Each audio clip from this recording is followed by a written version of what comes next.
Greetings, my friends, and happy 4th of July. That is the calendar date in which I'm recording this video. And this video is going to delve into holidays. And so I'm going to talk a little bit about holidays and holy days.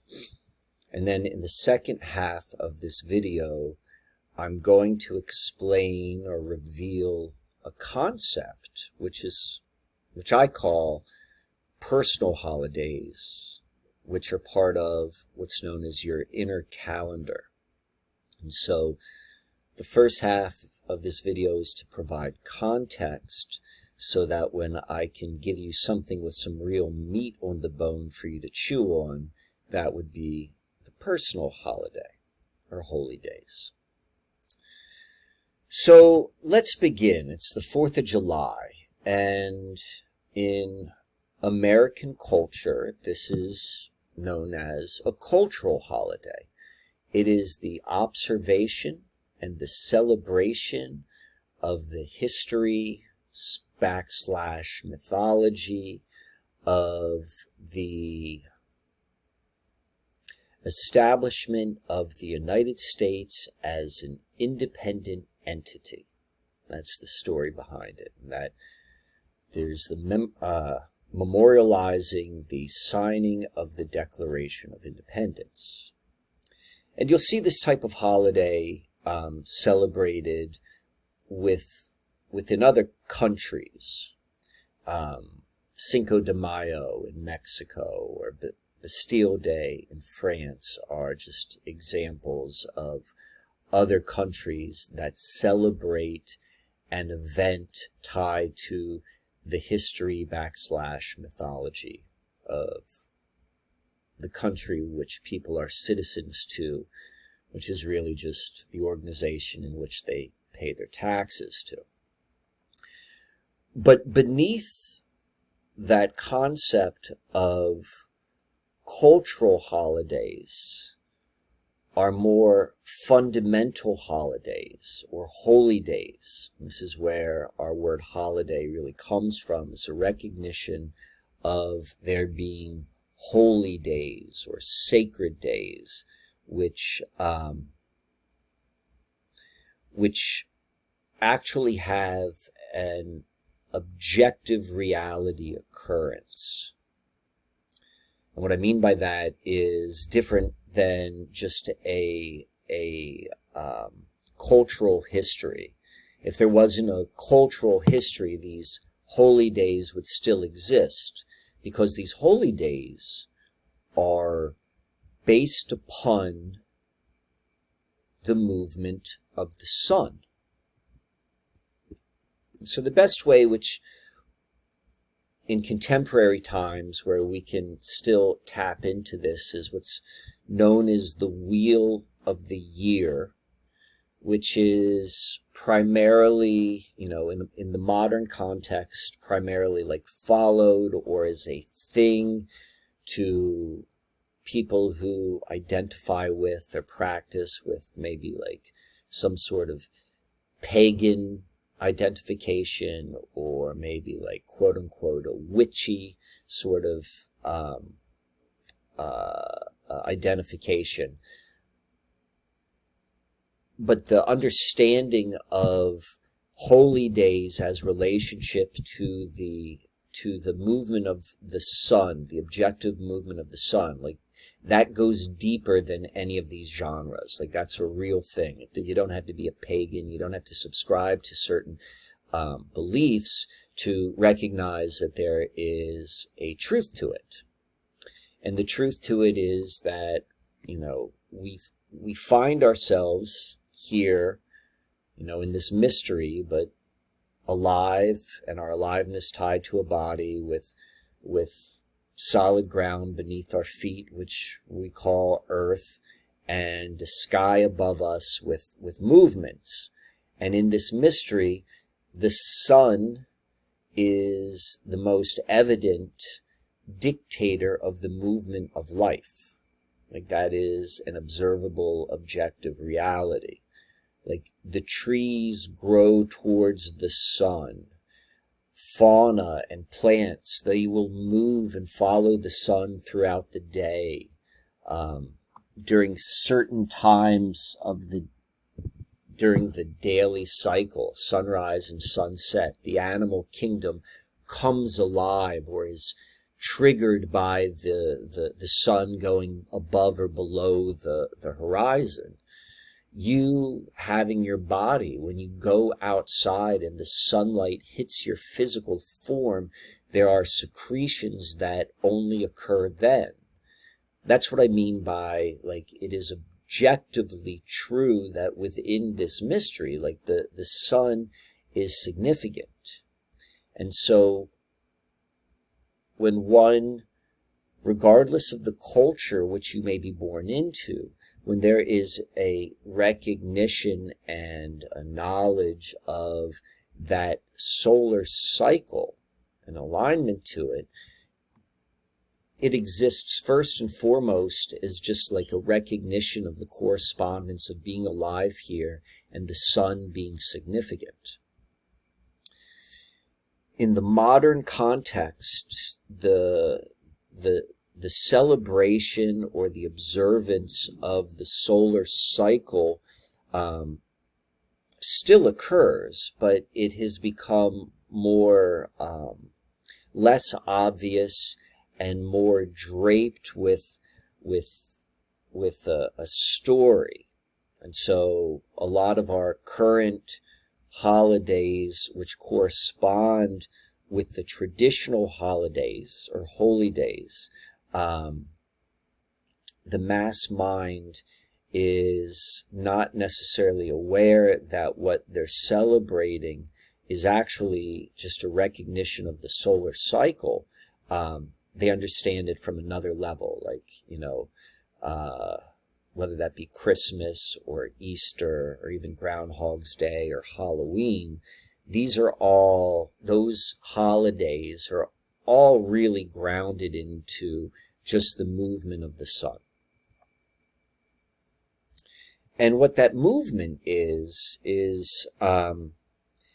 it's, well, first and foremost, we understand it from this language of solstices and equinoxes. And what this frequency of the sun is really experienced as is the relationship between lightness and darkness. There is this constant cycle of moving from moments when there is more light to when there is less light in a day period or a sunrise to sunrise period. And so the solstices are the extremes. The summer solstice is when there's the most amount of light. Or you could also look at it as when the sun is highest in its daily journey across the sky. The sun is higher on the summer solstice in the sky, like the distance from the horizon to the peak in the sky. That distance is greatest on the arc of the sun. This distance is greatest in the summer solstices, and it's the least in the winter solstices. That is the cycle. And the significance of being aware of that is nothing more deep than becoming attuned to the environment in which we are experiencing life. Like, this is not about worshiping the sun. Like, once this moves to a worship level, it begins to move into the paradigm hierarchical trap, where there's a hierarchy, and when you worship something, you are putting it above you and putting yourself below it. And that really enforces all of the different paradigm values of competition and scarcity and all of that comes from this idea of separation, that this is different than you, and there's a hierarchy, and this is above and you're below, or you're above and they're below. When worship is practice, you're practicing hierarchy. When attunement is a practice, so an awareness, a knowledge, a movement in time with the timing of the realm, well, then there is a different texture in terms of what that relationship is.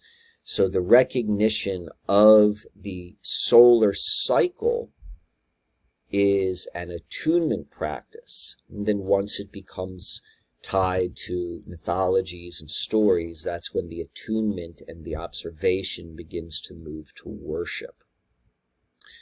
So we're interested in the fundamental truth of attunement, and there is a certain quote unquote payoff or benefit when one lives their life in attunement to the natural cycles of this realm. This is also understood how in different times or different cultures, villages and cities were laid out to be in alignment with the rising and the setting of the sun on the solstices. And the reason of doing that, of laying out a village or a town in accordance to the cycles, is it puts the life of that town or village or city fundamentally in alignment with reality. So again, the further the masses get away from being aligned with the actual reality, the actual timing of this environment, the less grounded the individual or that culture becomes in reality, which allows them to be, they're floating. And when you're floating in consciousness, and what I mean by floating is you're not grounded in observable reality, you become much more malleable. The human experience is you will attune to something. It is whatever you're paying your attention to, you attune to it and you begin to dance with that. And when you are only attuned to the paradigm, you will naturally just go and live according to the paradigm. But when you are attuned to something outside of the paradigm, such as the natural rhythms of this realm, well, then you begin to have a connection which is outside of that field of paradigm, that scope of paradigm.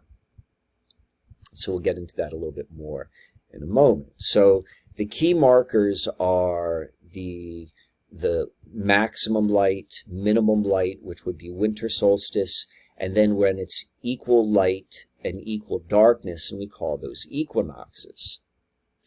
In the wheel of the year, there's also a recognition between the midpoints of the extremes. So right here and right here, the midpoint between the solstice and the equinox, that is considered another holy day.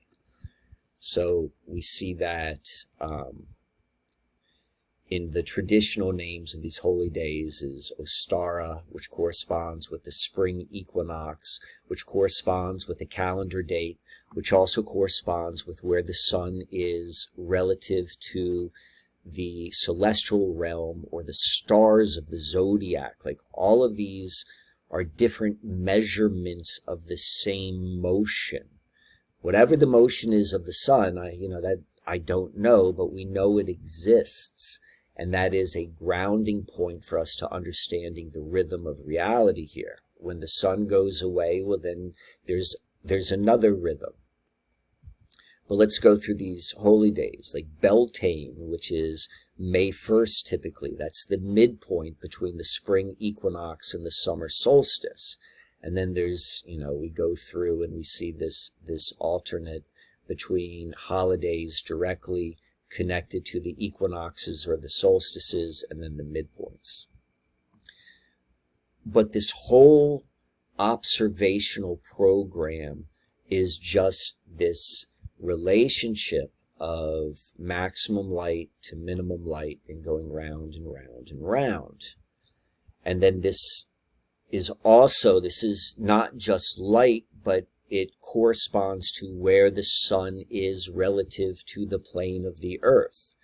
And so at midday, when the sun is directly over the equator, that also corresponds with the equinox. And when the sun at its highest point on the plane of the earth is above what's called the Tropic of Cancer, that represents where the sun is at a particular time in its cycle. Like all of this,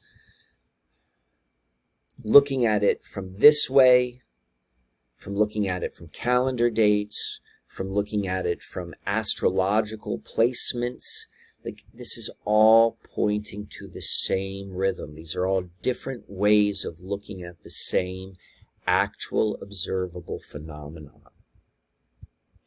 So this phenomenon of maximum light to minimum light, or minimum darkness to maximum darkness and equal light, I showed it here as a sine wave, but let me just demonstrate the same idea as a circle, where the top of the circle is the maximum light and corresponds with the summer solstice, and then it becomes the equinox where it's 50-50, and then minimum light, which is the winter solstice, and it just goes round and round.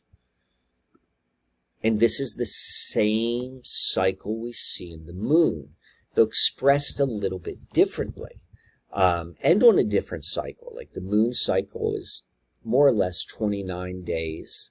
This cycle is more or less 365 days, but the same thing is happening from maximum light to equal dark, to minimum light or maximum darkness. For most of us where we find ourselves on Earth, we do not experience a period of time of 24 hours of total darkness. But in the moon, we all see that or experience that with the new moon when it's totally dark. But the point I'm trying to make here is there's a consistency in this relationship between light and darkness, going from light and darkness. And we could even tie that into the same phenomenon of breathing, of when your lungs are filled with oxygen, there's a fullness, which is the equivalent of the summer solstice, or maybe the equivalent of the full moon, like the fullness, and then at the bottom of the exhale, there is a correspondence with the winter solstice and the new moon, the emptiness, the void. It's full, and then it's empty. I inhale, I exhale. There's the solstice, the summer solstice, the winter solstice. There's the full moon, there's the new moon. This is the rhythm. This is the rhythm. So now I want to switch a little bit right now and show that this rhythm is also, when I talk about it here, I'm referring to the solar cycle as what we will call the year. But then there's a fractal of that solar cycle, which we call the day. And the same thing happens. Like in this 24-hour period of what we call a day, whether you measure it in 24 hours or you have some other way of measuring it, there is a predictable amount of time from sunrise to sunrise. And that day period mirrors this same, like maximum light to minimum light and equal parts light. And we see that the sunrise, when there's literally a moment when half of the sun is visible and half of the sun would not be visible. It would be beneath the horizon. And that corresponds with the equinox, and that corresponds with the quarter moon. And then where we say maximum light, or the summer solstice, that there corresponds to when the sun is the highest point in its day, the top of the ecliptic or high noon. And that corresponds then, the high noon, summer solstice, and then you'll come to the sunset, when you're going to get another one of these 50-50, equal light, equal darkness, which corresponds with the equinox. And then you'll get to this concept of midnight, which is, and this is just, at this point, just a theoretical concept, because you can't actually see midnight, but you can assume that if there is a point of maximum light, there's a point of maximum darkness, and it goes round and round and round and round. And so this is an archetypical pattern on this realm of experience which we're having. This is a principle. Without needing to get any deeper than that, we can see that it's happening here. So now we're going to go and I'm leading you to a place, and where I'm leading you is to the personal holy days.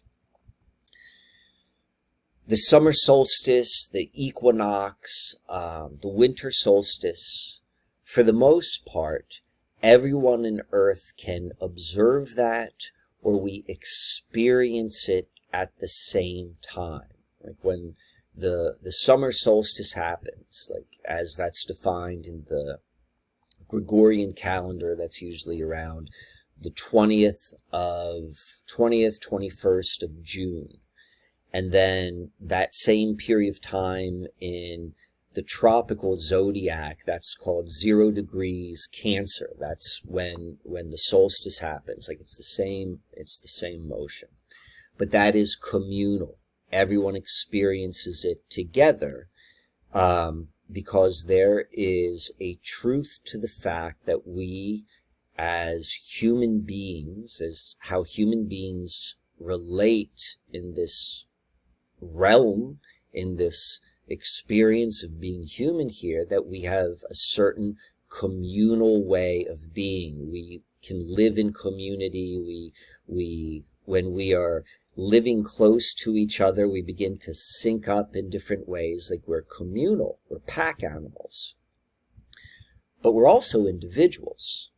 And so whereas there is a communal or a commonly held time period of the solar cycle, we're all celebrating, experiencing, observing the solar extremes at the same present moment, we also have our own unique personal holy days. And this is just a fractal, a mirroring of the same model of what these communal holy days are. So let me go and walk you through this. So here is again that same cycle, where at the bottom we see that winter solstice and Yule, as they might call it in the year of the wheel. It corresponds to the beginning of Capricorn. It's only true in the tropical zodiac and sidereal zodiac. It's something different. But there's this consistency. We've got spring, we've got summer, we've got autumn. That's like this wheel. And then here we have the same thing when we look at the day, and we see that there is a correspondence between an astrological chart and understanding the daily movements.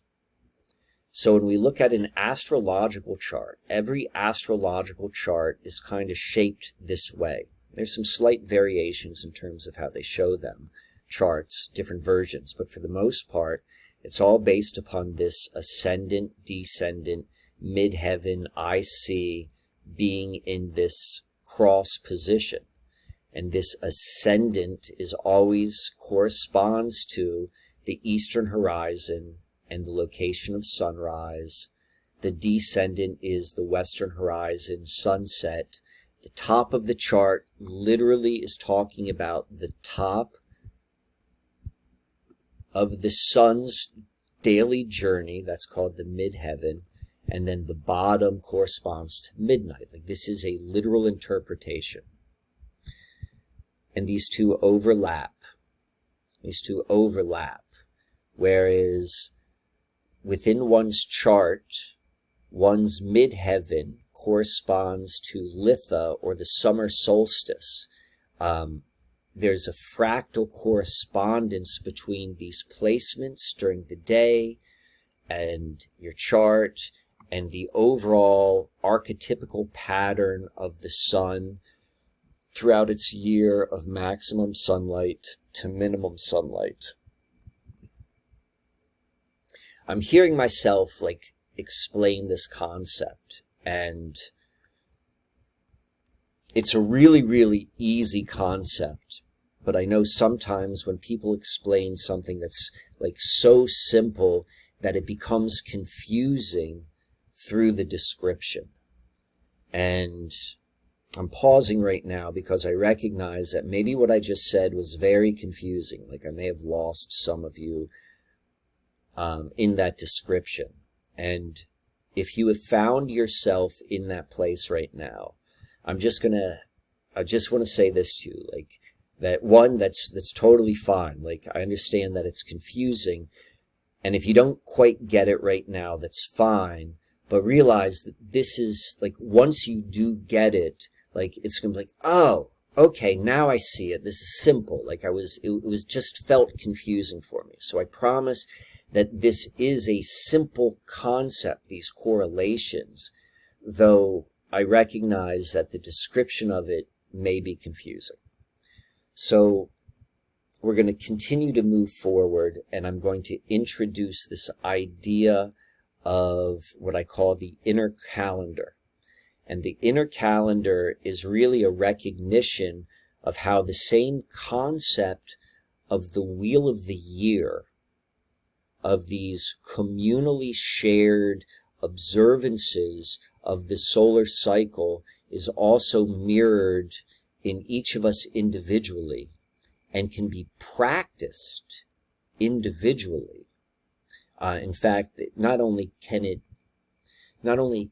be practiced, but when it is practiced, well, then suddenly you begin to develop a new relationship with life and reality. So that's a lot, but I'm going to build upon it. So the inner calendar, this is kind of like a poetic description of it. The inner calendar, personal holy days for ritual alignment with the celestial self.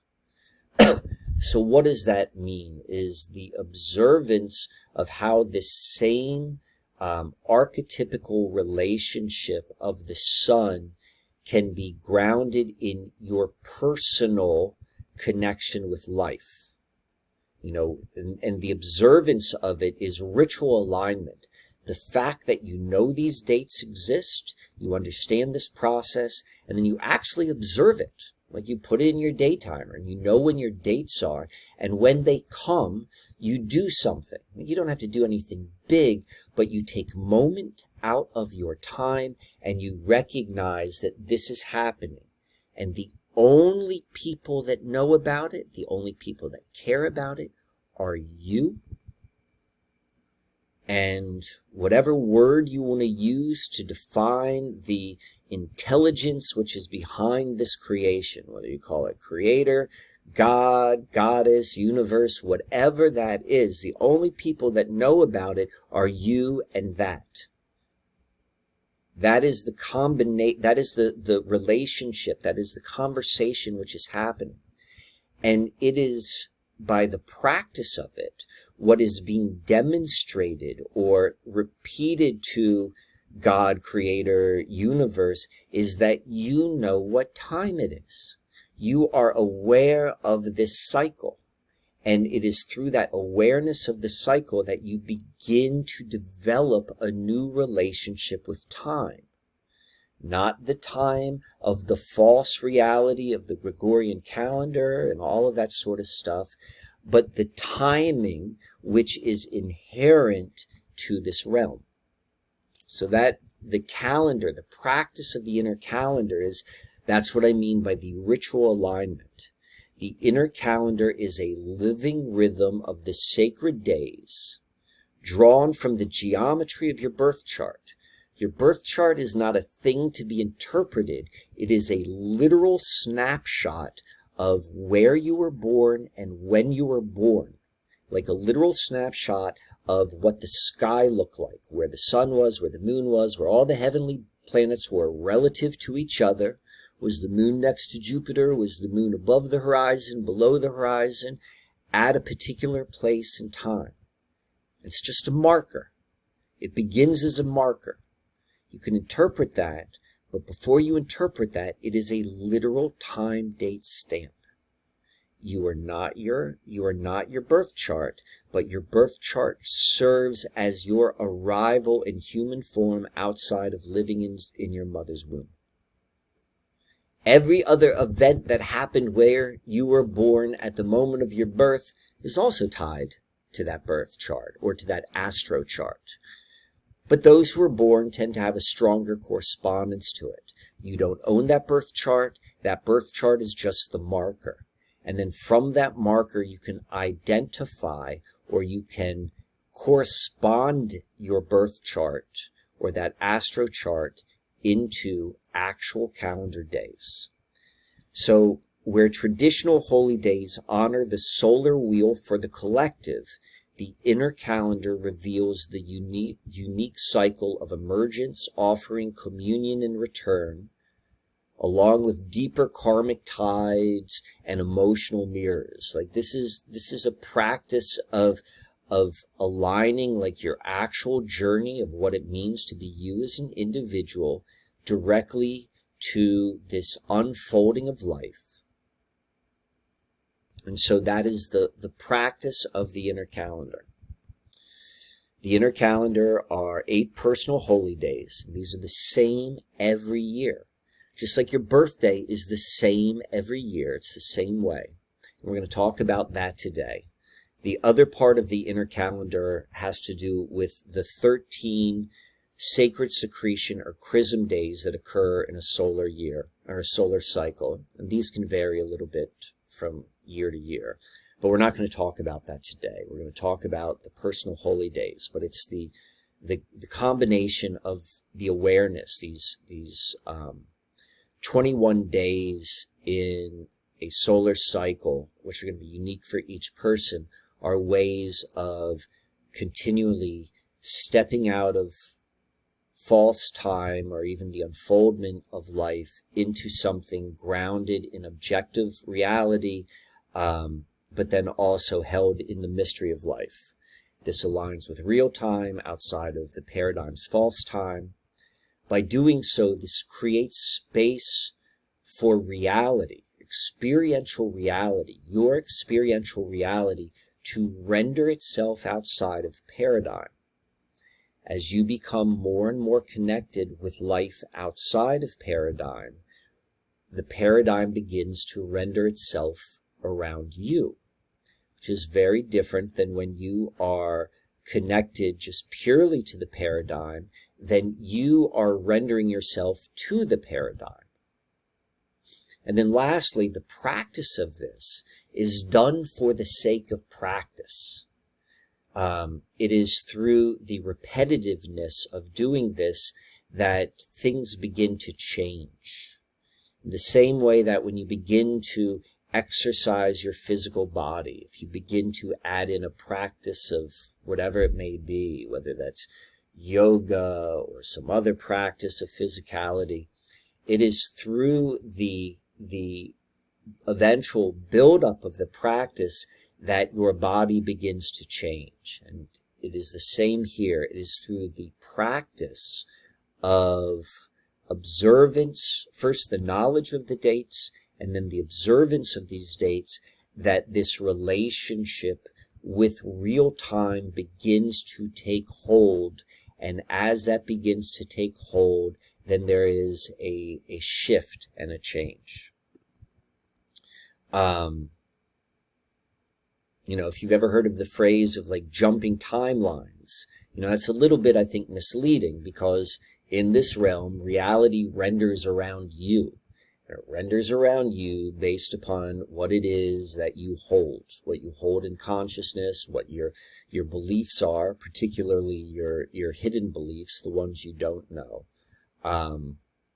This is one of the ways which people hold the paradigm in place and they don't realize it, is because they're holding in like the paradigm timing system, and just by following it without following real time, they are continually supporting or rendering a reality which is based in paradigm. And then also, like, we know that the sun and the solar cycle are the foundational rhythm of this realm. So, all right, how do you do this?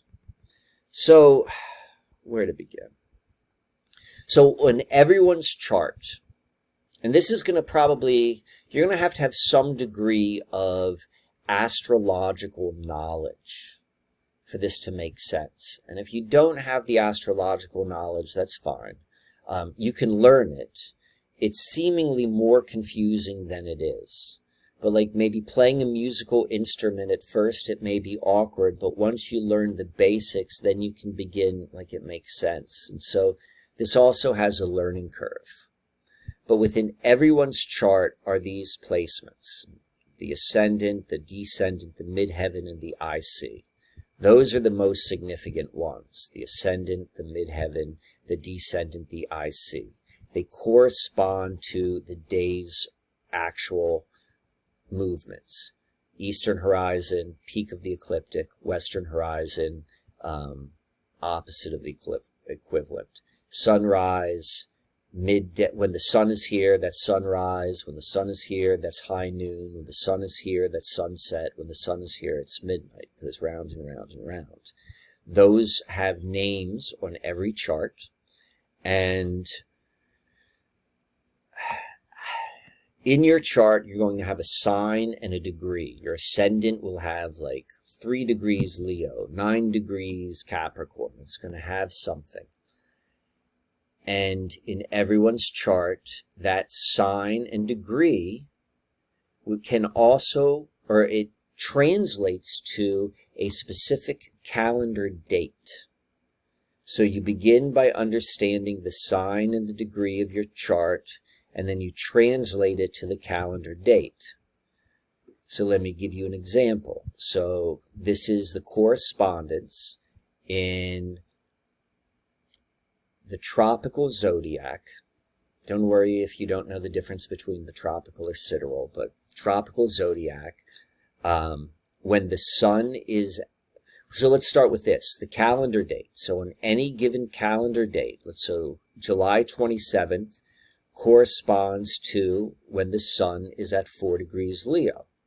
And then the next day is July 28th. The calendar moves 1 day, and then in the sky, the sun had moved 1 degree. It's almost a perfect match because there are 360 degrees in the zodiac, and there are 365 days in the solar year. So there's a 5-day differential, which means this is almost perfect, but it's not exactly. There can be a little bit of a play. But as we can see, once you learn the sign and the degree of your key placements, you translate that into the calendar date. So let's go look at this. This is the astro chart of June the 30th, 2025. So this was a handful of days ago. I'm recording this on the 4th of July, 8:30 p.m. in New York, New York. And so what that means is this is what the sky looked like right there. Here's the ascendant, that's the descendant line right there. And that means everything above it is what's visible. And this is the sign of the sun. And the sun is right here. That means the sun was at sunset. At 8:30 on June 30th, the sun was setting. Like, that's a factual truth. We see the moon was right here, high in the sky, so we know that this moon was visible at this time. And if you look real closely, let's zoom in here, you could see it says that the moon, or the sun, is at 9 degrees Cancer. So the same thing is saying that June 30th is the equivalent of the sun at 9 degrees Cancer. So let's test that. June 30th, 2026. Where's the sun? 9 degrees Cancer. Because there's a consistency. It's off a little bit. This is 9 degrees and 14 minutes. This is 9 degrees and 28 minutes. Look right here. This is June 30th, 1972, so like 50-some years ago. Again, the sun is at 9 degrees Cancer. Slightly different, 17 degrees, or 17 seconds. June 30th, 2030. The sun is at 9 degrees. Again, so we see that there's this, I'm trying to demonstrate to you that there is a consistency between understanding the, you can understand the solar cycle and measure it both in degree and by calendar date, and they're interchangeable. So, when you go to your chart and you understand the ascendant and you see the sign and degree, you can go to a chart like this and go and look at the degree and the sign, and then you identify the corresponding calendar date. And it is from there that you can begin to fill out what your personal holy days are. Here are the 8 ones, based upon the ascendant, the midheaven, the descendant, the IC, your north node, the south node, the position of the natal moon, and part of fortune. If that doesn't mean anything to you, that's okay. Hang on with me for a little bit. But for those of you who have some degree of astrological understanding, you will know that this is in your chart, and every one of these has a degree and a sign, and you can convert that degree and a sign to the calendar date. Here are your holy days. There are 2 types, the cross of embodiment, the lunar and destiny days. And these are just names or descriptions which are based upon something which is objectively true. Here's a chart. This is someone's midheaven. This is, you'll find the natal moon, the ascendant, the descendant. This is the IC. That's the north node. That's the part of fortune. I cleaned this chart up a little bit, but if you were to look at an actual one like this, you would actually see there's a degree next to each one of the planet symbols or glyphs. Midheaven, 6 degrees, Scorpio. The ascendant, 11 degrees, Capricorn. That's what is filled in right here. Here's an example of someone's specific personal holy days. This is going to be different for each person, determined by the date and time of their and location of their birth. So this particular person, their ascendant was at 23 degrees Sagittarius, and that corresponds to December 15th. Every year, December 15th is their ascendant day of emergent day, just like their midheaven would be located at 14 degrees Libra. Where do I get that? You go to the midheaven and you would see in the chart, the midheaven's always at the top of the chart. There's a degree and a sign, and you put that degree and the sign right here, and then you get the correspondence, and you just fill it out. And this becomes the dates of your personal calendar, your inner calendar. These are your personal holy days. Someone with a different ascendant will have a different date for their day of emergence. This does not change. Year to year, these dates will always be your personal holy days. Your birthday is always the same. If you looked close at the astrological charts, you would see your birth date corresponds to the sun being at that same degree and sign at the same time. That's why they call it your solar return sometimes for your birthday. This is the same concept, but as opposed to the sun, we're dealing with the ascendant, the midheaven, the descendant, and the IC, because this corresponds to the holy days. Your midheaven corresponds to the summer solstice, the most amount of light. And in the same way that we collectively celebrate the solstice, your personal holy day is your solstice, which is defined by the position of your midheaven. Your equinox day corresponds with your ascendant or sunrise position. This is a fractal system. If you can understand this, you can understand the personal holy days, and you'll see it's the same logic system.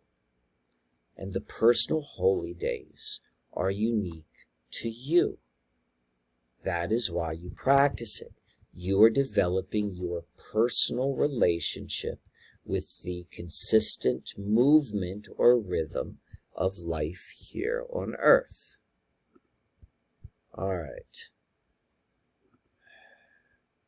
So, if you've stuck around for this long, I applaud you. Thank you very much. If you're interested in this, this is how you do it. I'm going to tell you exactly how you do it. You need to know your natal chart. You get your natal chart. And then, if you don't know how to do this correspondence from the degrees to the calendar date, I will have these charts, or I have these charts available on a Linktree account, and you can look at those. You can download these correspondences, and you can determine your own dates. And then additionally, which I have on the Linktree, is I've written up this like general guideline of how one would practice the holiday. Like, these holidays should be approached in the same way that we've been conditioned to think about normal cultural holidays. Like, you kind of look forward to it. You know it's coming. Each one has its own flavor. And whatever it is you bring to it, it really doesn't matter. What matters is that you bring something to it. So I give some general guidelines for each of the holidays. So that also is available on the Linktree. And so, for example, the day of emergence. The day of emergence corresponds with the ascendant. And so it corresponds with the ascendant. When would this be celebrated? At sunrise of that day. Why sunrise?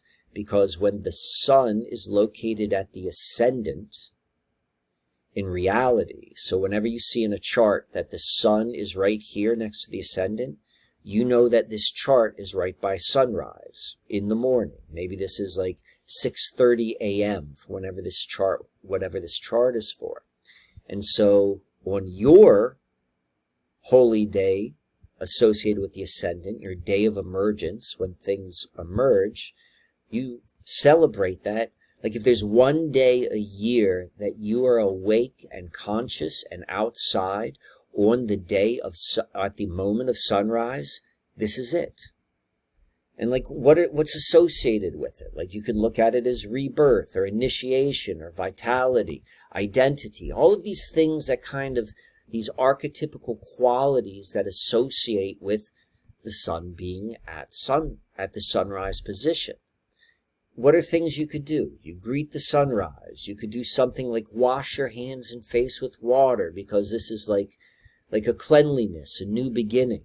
This is a lot about you as an individual. Like, I mean, these are just ways to inspire observation.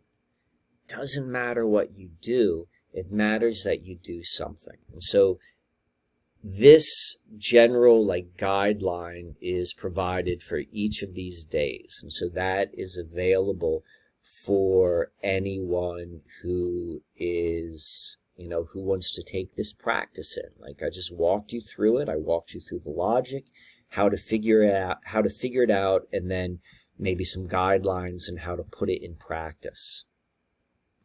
But then I can also do this for you. You know, I've offered that as a gift.